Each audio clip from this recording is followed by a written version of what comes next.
Mga kababayan, nakalabas na po ng ating Philippine Area of Responsibility ang bagyong Qiapo. Bagamat ito ho ay lumakas sa pagiging typhoon, hindi na po nito direktang naapektuhan ang malaking bahagi ho ng extreme northern Luzon. Magkagayon man, pinapalakas pa rin ng bagyong Qiapo ang epekto ng habagat o southwest monsoon sa may kanlurang bahagi ho ng ating bansa. Sa may bandang silangan naman, isang kumpol ng kaulapan o cloud cluster ang patuloy nating minomonitor. Titignan at aalamin natin kung yan ba ang magiging panibagong banta ng sama ng panahon sa mga susunod na mga araw o mga linggo. So dito po muna natin sisimulan. Ang pinakalokasyon ngayon ng bagyong Qiapo ay huli pong namataan 465 kilometers west of Basco, Batanes. Bagamat ito'y nasa labas na ng ating PAR, tinataglay po nitong hangin ngayon na lumakas na sa 120 kilometers per hour malapit po sa may sentro, at may pagbugso naman na 150 kilometers per hour at ang pagkilos naman po pa northwestward sa bilis na 25 kilometers per hour. Isa po itong typhoon category o category 4. Ang kagandahan lamang, naging typhoon po itong bagyong Qiapo, nasa labas na ng ating PAR o Philippine Area of Responsibility.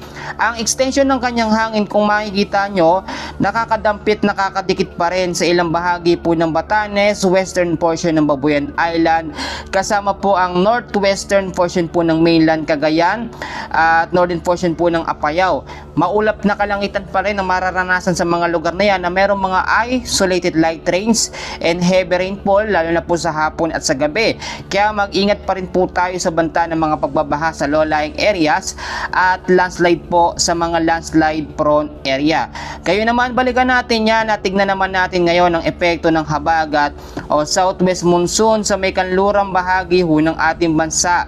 Sa inilabas ho ng Pag-asa na heavy rainfall warning o heavy rainfall outlook, ngayong hapon po ng Sabado hanggang bukas ho ng hapon, meron pong inaasahan na 50 to 100 millimeters na dami po ng pag-uulan sa may Pangasinan, Zambales, Bataan at Occidental Mindoro.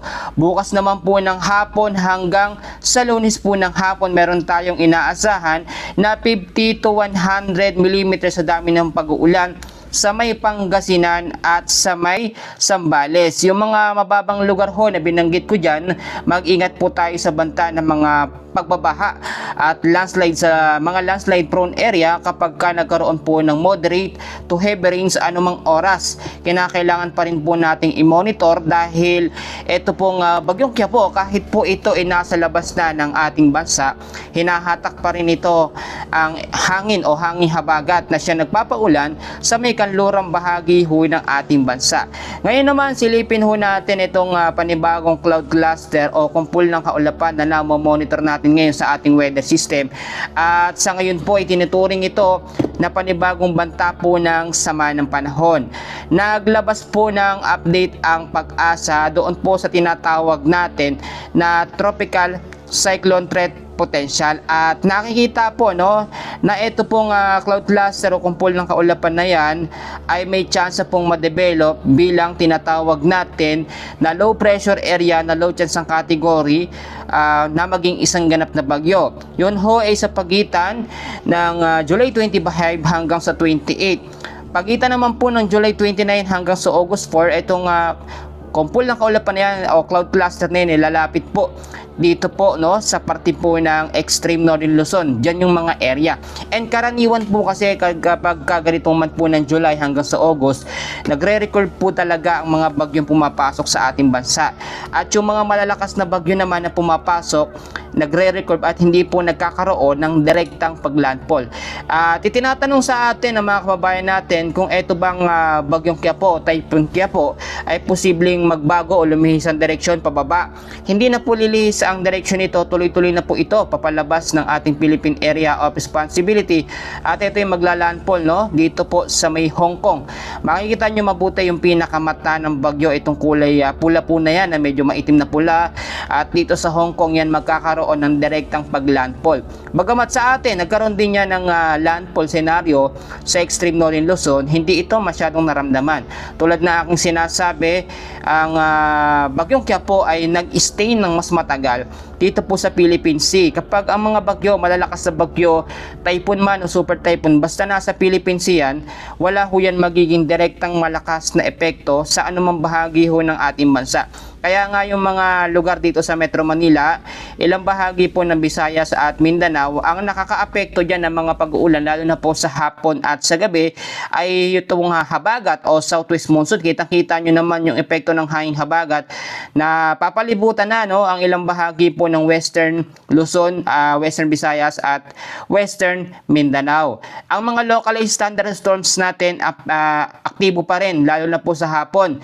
Ang mga lugar na hindi ko nabanggit sa Luzon, the rest po ng Visayas at Mindanao, sa bandang hapon mag-ingat sa banta ng mga local thunderstorms, at merong dalawang kategorya yon.